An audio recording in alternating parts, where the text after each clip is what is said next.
back to Tell Me More with me, CJ Quarterbaum.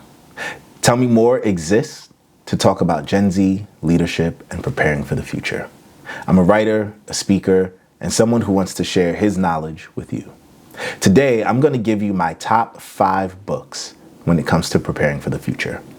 Now, this is such a big topic for me because here we are in 2025, and I'm looking at 2050, and a lot of the predictors for 2050 says that we are heading into a crazy world.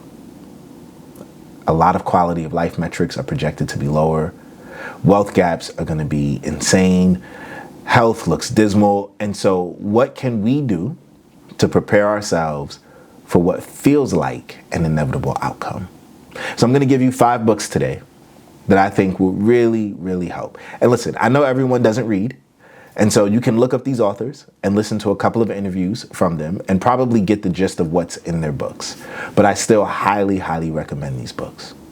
The first one, because we're going to look at health, is Deep Nutrition by Dr. Kate Shanahan.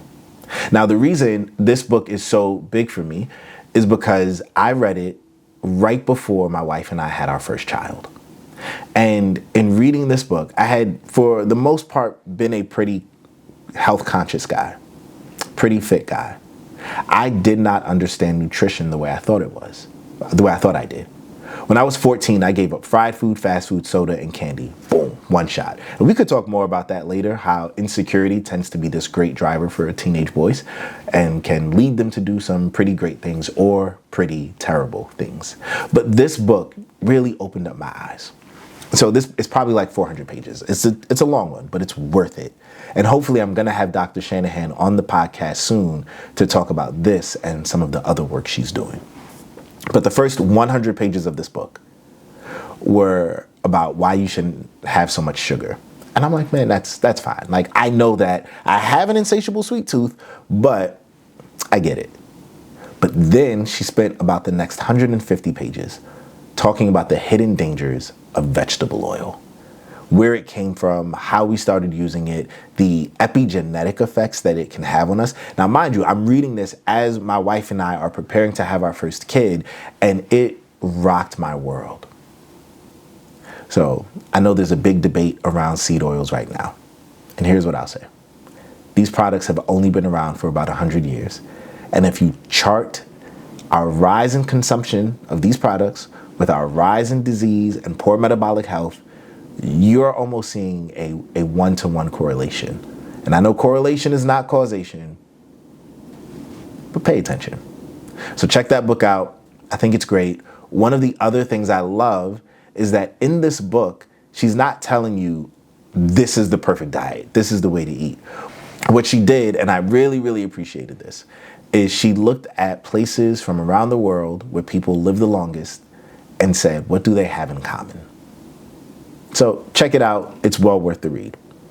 Second book, this is looking at our financial health, is I Will Teach You to Be Rich by Ramit Sethi.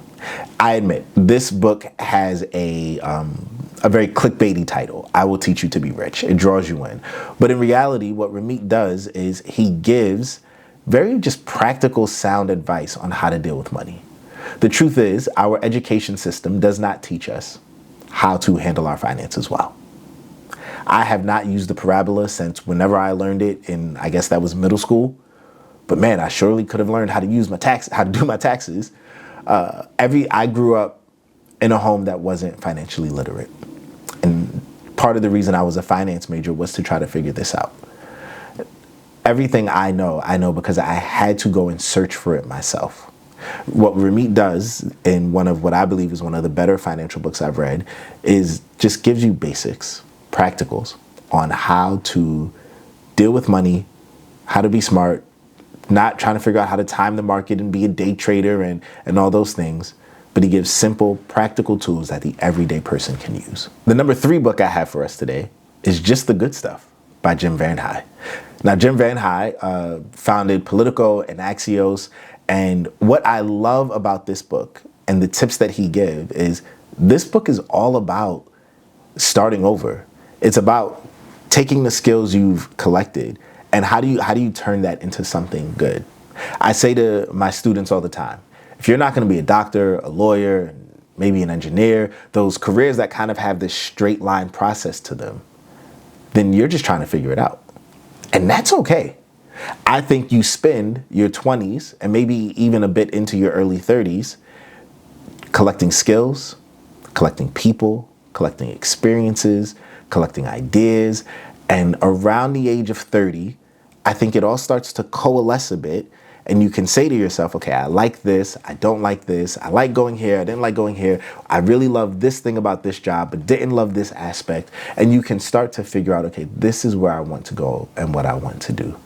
Jim in this book gives these like really short bullet point almost type chapters just saying, hey, this is my experience. This is what I've been through. I've started over multiple times. I started over at 35, which for a lot of us can feel very daunting. It can feel like it's too late.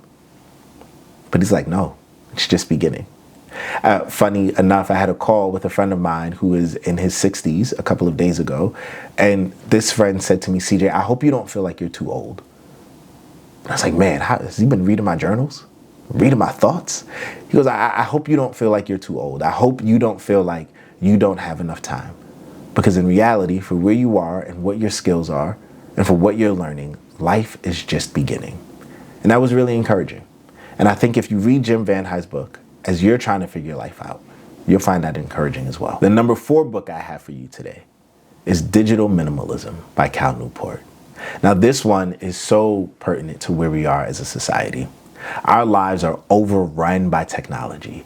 Everything we do is pointed back to us in some technological way. And while advancement is good from a technological aspect, we cannot deny that it has made us lazier. It has changed our brains.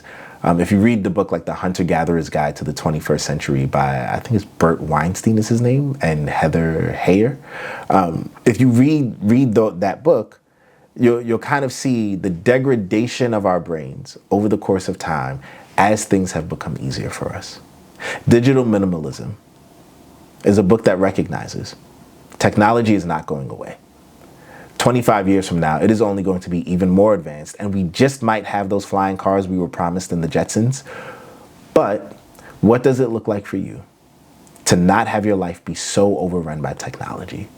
To not have your life be so consumed by these products and these apps and everything that is vying for our attention and also eroding our brains in some ways. It's just true. We don't have some of the skills that we had 100 years ago. And we traded those skills for convenience. So check this book out as Cal teaches us how to pull back a bit on our digital footprints and the amount of time that technology takes over our lives. 5th book for you is Building a Non-Anxious Life by Dr. John Deloney. Now, this book is incredibly important for us. We are the most anxious we have ever been as a society. There is not a week that goes by where I'm not counseling multiple people through various stages of anxiety. Dr. Deloney in this book gives us, I think, 5 or 6 really helpful steps and tips for building the type of life that is not overrun by anxiety. What I tell people all the time is you are not special. And I mean that in a tongue-in-cheek, very nice way. You are not the first person in human history to experience anxiety. And that's good news.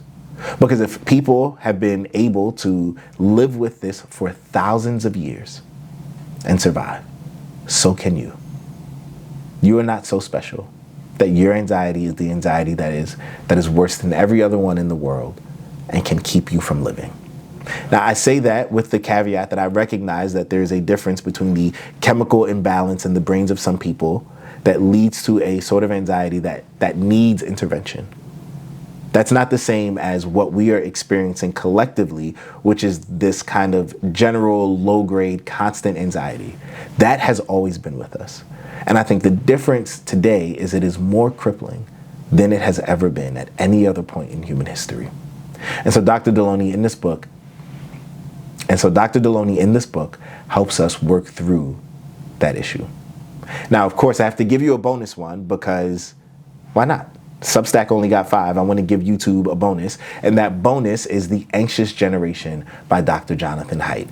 Now, this kind of piggybacks on Building a Non-Anxious Life by John Deloney. But the reason I bring this book to us is when we think about leadership and we think about Gen Z, we have to think about this generation that is not only dominating our classrooms.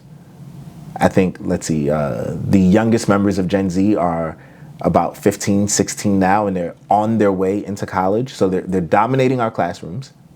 They are soon to be dominating the workforce. In 2050, they are going to be the dominant generation that is working. And as of right now, as the baby boomers are aging out and retiring, it's Gen Xers who are starting to manage them, and they have no idea what to do with this generation. The anxious generation helps give us language, ideas, understanding for this group of people who play a very big role in society, who are leading the way, and who are responsible for carrying us forward as a species. So it's important for us to know them and to understand them, and I think Jonathan Haidt does great work in this book at just showing us what happened with them. So check these books out. I think they are great books for preparing for the future, for changing some of the outcomes and narratives that seem to be ahead of us. But I'm pretty sure I missed something. Or I'm pretty sure you've got some books that you're like, hey, CJ, I think you need to read this one. So drop that in the comment section below and come back next week as I ask you to tell me more.